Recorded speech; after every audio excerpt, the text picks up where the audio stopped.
Sassover. Okay, and I will be asking you some questions. Okay. For my project, I interviewed Sam Oppenheimer and Rabbi Sassover. Why is it important to learn about the Holocaust? You want to make sure it doesn't happen again, and you want to make sure. So we don't let history repeat itself. Both of my interviewees agreed on the same answer. It's important in that way, and also just important to teach what happens when people do not have enough empathy. So, it's important to teach about the Holocaust, but also in the right way. Not in the we are victims and, never give in and, all of this stuff. It has to be more like, we are the victims, and look, they are also the victims, and we know how they feel because of what happened to us. How can we fix it? Why is learning about Jewish history important in general?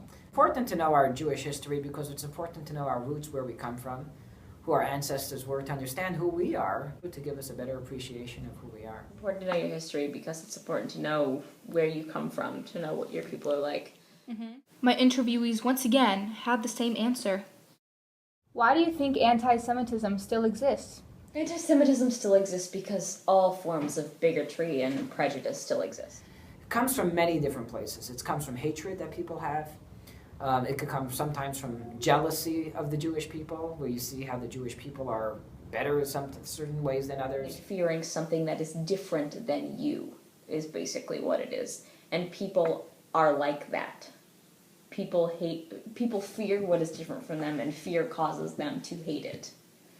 Although Rabbi Sassover thinks that anti-Semitism still exists today because some are jealous of the Jewish people, and Sam thinks it's because Jewish people are different, so that causes them to fear us. What can we do to stop anti-Semitism? What can we do to stop it? I don't know if there's something we can do completely, but one thing for sure is we have to be proud of who we are. We have to be proud that we are Jews. I think that by assimilating into the culture would cause less anti-Semitism, but it's not necessarily true. I think when we show who we really are, it helps.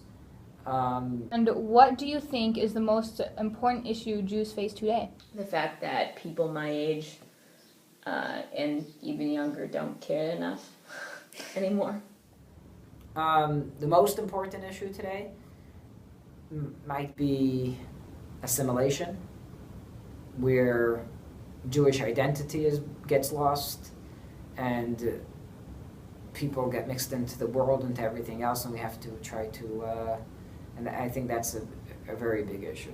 On this last question, both Sam and Rabbi Sassover had the same answer.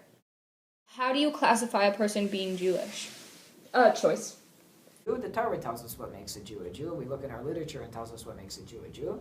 And there's two things that it tells us in our literature what can a Jew be. One is born to a Jewish mother, and the other one is converted according to Jewish law. Technically, not everyone can just say they're Jewish, but that generally doesn't happen. But I don't consider it what you believe in. I don't consider it what you practice. If I think I'm Jewish, I'm Jewish. Now you see that Rabbi Sassover and Sam have different ways of classifying a Jewish person.